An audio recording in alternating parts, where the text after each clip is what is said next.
এই শাওয়ালের 6টা রোজার জন্য আবার কোনো কোনো ক্ষেত্রে ডাবল অফার আছে। একটু বুদ্ধিশুদ্ধি থাকলে দেখবেন যে আপনি অনেক অল্প আমল করেও আল্লাহ তাআলার কাছে অনেক বিপুল পরিমাণ সওয়াব পেয়েছেন। সে সুযোগ আছে। 36 রোজাকে যদি আপনি 10 দিয়ে গুণ দেন সমান সমান কত হবে? 360। সারা বছরের হিসাব পাইছেন? সারা বছর রোজার সওয়াব দিবেন। শুধু রমজান রোজা রাখলে সারা বছর রোজার সওয়াব পাবেন না। আমাদের মা বোনদের একটা কমন প্রশ্ন আছে, অনেক ভাইদেরও কমন প্রশ্ন আছে, সেটা হলো যে কারোর যদি ভাঙতি রোজা থাকে, কাজা রোজা থাকে, যে গত রমজানে আপনি হয়তো অসুস্থতার কারণে 2টা রোজা রাখতে পারেন না, 4টা রোজা ভাঙা পড়ছে, কোনো মা বোন মাসিকের কারণে তার কয়টা রোজা, 7টা 8টা রোজা বা 10টা রোজা 5টা রোজা তার ভাঙতি পড়ছে, এই রোজাগুলো তিনি আগে রাখবেন নাকি শাওয়ালের 6 রোজা আগে রাখবেন? এটা হলো প্রশ্ন। যেই মাসে আমরা আছি শাওয়াল মাস, এই শাওয়ালের 6টা রোজা সম্পর্কে কিছু কথা না বললেই নয়। হাদিস আপনারা ইতিমধ্যে শুনেছেন। নবী আলাইহিস সালাম বলেছেন, মান সামা রমাদান, যে ব্যক্তি রমজান মাসে রোজা রাখলো, রমজান মাসের সবগুলো রোজা যে রাখলো, সুম্মা আতবাহু সিত্তাম মিন শাওয়াল, রমজান মাসের পর যদি কেউ শাওয়াল মাসে 6টা রোজা রাখে, কয়টা রোজা? 6টা রোজা রাখে। কোন মাসে? শাওয়াল মাসে, যে মাসটা চলছে। তাহলে কি হবে? কানা কাসিয়ামিদ দাহর, তাহলে সে সারা বছর রোজা রাখার সওয়াব পাবে। আপনি 30টা পাইছেন, 30টা রাখছেন, এক মাস রমজান মাসে সওয়াব পাইছেন। সাথে আর শুধু 6টা প্লাস করলে অফার হলো 12 মাস রোজা রাখলে যে পরিমাণ সওয়াব পাইতেন আপনার অ্যাকাউন্টে আল্লাহ সেই পরিমাণ সওয়াব জমা করে দিবেন। তাহলে কোনো বুদ্ধিমান মানুষের শাওয়ালে 6 রোজা রাখা ছাড়া উচিত। অনেক উলামা ইকরাম এই হাদিসকে ব্যাখ্যা করেছেন এইভাবে যে আল্লাহ রাব্বুল আলামিন সাধারণত নেক আমলগুলোকে 10 গুণ পর্যন্ত বাড়িয়ে দেন, কোনো কোনো ক্ষেত্রে আরো বেশি, দানের ক্ষেত্রে 700 গুণ আল্লাহ বাড়িয়ে দেন, কাউকে কাউকে হিসাব ছাড়া দেন। এই যে সাধারণত আল্লাহ তাআলা নেক আমল করলে কয় গুণ বাড়িয়ে দেন? 10 গুণ। কয় গুণ বাড়িয়ে দেন ভাই? 10 গুণ। তো আমরা রমজান মাসে রোজা রাখি, সাধারণত সারা মাস 30 হয় সর্বোচ্চ, কখনো কখনো 29 হয়, 30 বেশি তো আর হয় না। তাহলে 30 হলে 30টা রোজা আমরা রমজান মাসে রাখলাম, আর শাওয়ালে যদি 6টা রাখি তাহলে কয়টা হয়? 36 রোজাকে যদি আপনি 10 দিয়ে গুণ দেন সমান সমান কত হবে?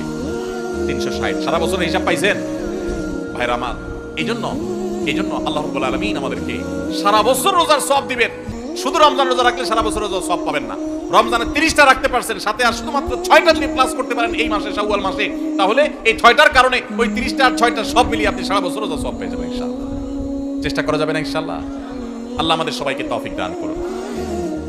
এই শাওয়ালের 6 রোজা নিয়ে আমাদের মা বোনদের একটা কমন প্রশ্ন আছে, অনেক ভাইদেরও কমন প্রশ্ন আছে, সেটা হলো যে কারোর যদি ভাঙতি রোজা থাকে, কাজা রোজা থাকে, যে গত রমজানে আপনি হয়তো অসুস্থতার কারণে 2টা রোজা রাখতে পারেন না, 4টা রোজা ভাঙা পড়ছে, কোনো মা বোন মাসিকের কারণে তার কয়টা রোজা, 7টা 8টা রোজা বা 10টা রোজা 5টা রোজা তার ভাঙতি পড়ছে, এই রোজাগুলো তিনি আগে রাখবেন নাকি শাওয়ালের 6 রোজা আগে রাখবেন? এটা হলো প্রশ্ন। এই প্রশ্নের উত্তর হলো অবশ্যই রমজানের রোজাগুলো আগে রেখে তারপরে শাওয়ালের 6 রোজা রাখতে পারলে বেশি উত্তম। কারণ নবী সাল্লাল্লাহু আলাইহি ওয়াসাল্লামের হাদিসে আমরা দেখি তিনি বলেছেন, যে ব্যক্তি রমজানের রোজা রাখলো এরপরে শাওয়ালের 6 রোজা রাখলো তার জন্য ফজিলত হলো সারা বছর রোজা সওয়াব। তাহলে আগে রমজানের গুলো শেষ করে তারপরে শাওয়ালের 6 রোজা রাখতে পারলে বেশি ভালো। কিন্তু যদি কোনো মা বোন বা কোনো ভাই তার মনে হয় যে না, ভাঙতি রোজাগুলো রেখে তারপরে আবার শাওয়ালের 6 রোজা রাখা আমার জন্য কঠিন হবে, করে 10-15টা রোজা রাখতে এক মাসে আমার জন্য চাপ হয়ে যাবে, তাহলে যে কোনো একটা অপশন যদি বেছে নিতে হয় তাহলে আমি বলবো অবশ্যই আপনি শাওয়ালের 6 রোজা, যেহেতু শাওয়ালের পরে আর প্রযোজ্য হবে না, এর সব শাওয়ালের পরে আর পাবেন না, এজন্য শাওয়ালের গুলো আগে রেখে ফেলেন এবং কাজাগুলো যদি পরে রাখেন ইনশাআল্লাহ আপনি পরিপূর্ণ সওয়াব পেয়ে যাবেন। তবে আগে যদি রমজানগুলো শেষ করতে পারেন সেটা বেশি উত্তম, সেটা বলাই ভালো। তাহলে শাওয়ালের 6টা রোজা রাখার চেষ্টা করবো তো ইনশাআল্লাহ। এই শাওয়ালের 6টা রোজার জন্য আবার কোনো কোনো ক্ষেত্রে ডাবল অফার আছে। একটু বুদ্ধিশুদ্ধি থাকলে দেখবেন যে আপনি অনেক অল্প আমল করেও আল্লাহ তাআলার কাছে অনেক বিপুল পরিমাণ সওয়াব পেয়েছেন। সে সুযোগ আছে। যেমন এই শাওয়াল মাসেরও চাঁদের ওই যে 13, 14, 15 3টা দিন আছে না রোজা রাখা সুন্নাত, ওই দিনগুলো রোজা রাখেন, পাশাপাশি আপনি শাওয়ালের 6 রোজারও নিয়ত করেন, অর্থাৎ একসাথে ডাবল নিয়ত করেন, ইনশাআল্লাহ সেটা আদায় হয়ে যাবে। এটা ডাবল নিয়ত হয়ে গেল। সোমবার বৃহস্পতিবারের সাথে আপনি প্লাস করতে পারেন, কিন্তু যদি সোম বৃহস্পতিবার আর চাঁদের 13, 14, 15কে আলাদা রেখে এটাকে 6টা রাখেন তাহলে তো সবচেয়ে উত্তম, সেটা বলাই ভালো। তাহলে শাওয়ালের 6 রোজা রাখবো তো ইনশাআল্লাহ। আপনার যেদিন সুবিধা হয় সেদিন রাখেন, এক নাগাড়ে রাখা জরুরি না। শাওয়ালের 6 রোজা রাখা এটা নিয়ম হলো সারা মাসের ভিতর রাখলেই হবে, শাওয়াল মাস শেষ আর হবে না, শাওয়ালের ভিতরে 6টা রোজা রাখি শেষ করতে হবে। এই জন্য আপনি ধারাবাহিক টানা রাখতে হবে এমন কোনো কথা নেই। আপনি আজকে একটা রাখেন, আবার 5 দিন গ্যাপ দিয়ে একটা রাখেন, আপনার একটু কাজের চাপ যেদিন কম সেদিন রাখেন, আপনার যেদিন সুবিধা হয় সেদিন রাখেন, বড়দিন দিন ধরে ধরে ধরে রাখেন, তাহলে আপনি যে কোনোভাবে 6টা রোজা রাখলেই হবে। সবাই চেষ্টা করবো না ইনশাআল্লাহ? আল্লাহ আমাদের সবাইকে আমলের তৌফিক দান করুন ভাইরা আমার।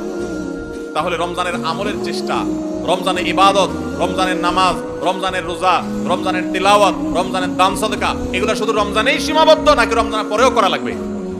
লাগবে কি লাগবে না? অতএব মসজিদে রমজানের পরে যেতে হবে কি হবে না? সবাই যাবো তো ইনশাআল্লাহ? আল্লাহর ঘরের দিকে যাবো তো ইনশাআল্লাহ? আপনার লাভ। আল্লাহর কোনো ঠেকা নাই ভাই।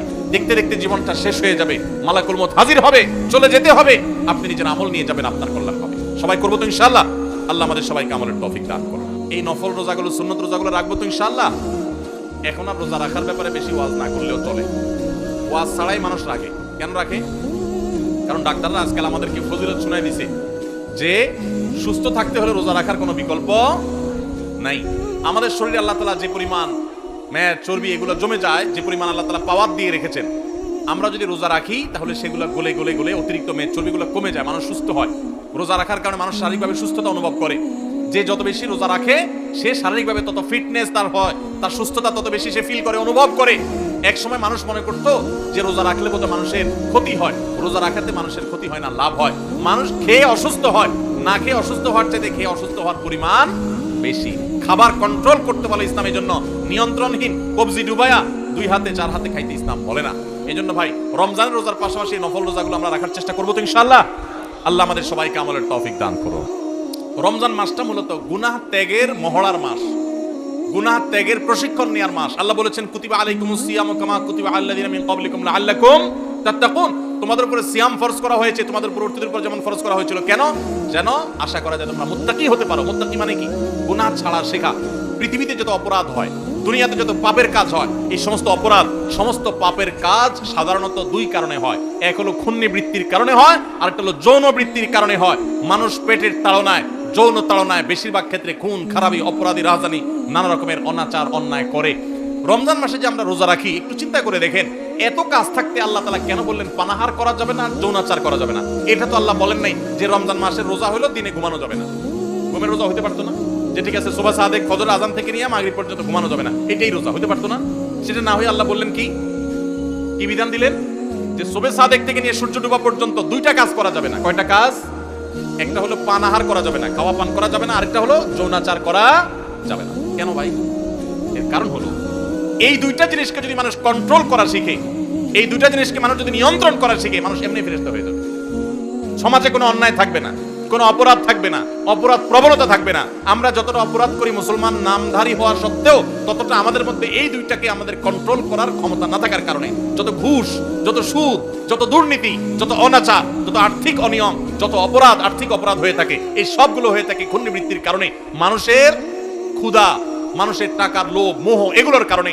আমাদেরকে ইসলাম রোজার মাধ্যমে সেটাকে কন্ট্রোল করা শিখাইছেন যে বান্দা, তোমার পেটে ক্ষুধা আছে, তোমার সামনে খাবার আছে, তোমার পেটে, তোমার গলায় পিপাসা লেগেছে, তোমার সামনে পানি আছে, কেউ দেখছে না, বদ্ধ রুমে আছো, সিসি ক্যামেরাও নাই, তুমি একা একা রুমে আসো, চুপচাপে খেয়ে নিলে খেয়ে নিতে পারো, পানি পান করলে করতে পারো, কিন্তু আপনি করছেন না। এই যে আমার সামনে সুযোগ আছে কিন্তু আমি খাচ্ছি না, কেন? আল্লাহ নিষেধ করেছেন। ঠিক একইভাবে আমার সামনে ঘুষ নেওয়ার সুযোগ আসবে, সুদ নেওয়ার সুযোগ আসবে, দুর্নীতি করার সুযোগ আসবে, চাঁদাবাজি করার সুযোগ আসবে, মাস্তানি করার সুযোগ আসবে, আর্থিক অনিয়মের সুযোগ আসবে, রাষ্ট্রীয় সম্পদ আত্মসাতের সুযোগ আসবে, রিলিফের টাকা মারার সুযোগ আসবে, অন্যায় করার সুযোগ আসবে, 2 নম্বর পথে কামাইয়ের সুযোগ আসবে, কিন্তু আমি করব না। কেন? আমার আল্লাহ নিষেধ করেছেন। যে আল্লাহর ভয়ে রোজা রেখে আমি খাই নাই, যে আল্লাহর ভয়ে রোজা রেখে আমি পান করি নাই, যে আল্লাহর ভয়ে আমার পিপাসা ছিল, ক্ষুধা ছিল, খাবারও ছিল, কিন্তু আমি সেগুলো ধরি নাই, সেই আল্লাহর ভয়ে আমি সারা বছর যদি দুর্নীতি ছেড়ে দেই, তাহলে সমাজটা ফেরেশতা হয়ে যাবে না? ঠিক একইভাবে যৌন বৃত্তির কারণে, যৌন তাড়না আকাঙ্ক্ষার কারণে, এটা নিয়ন্ত্রণহীন হওয়ার কারণে মানুষ খুন খারাপি, মাদক, নানা রকমের অপরাধের সাথে মানুষ জড়িয়ে পড়ে। ইসলাম বলেছে আমাদেরকে রোজার মাধ্যমে সেটাকে কন্ট্রোল করা শিখতে।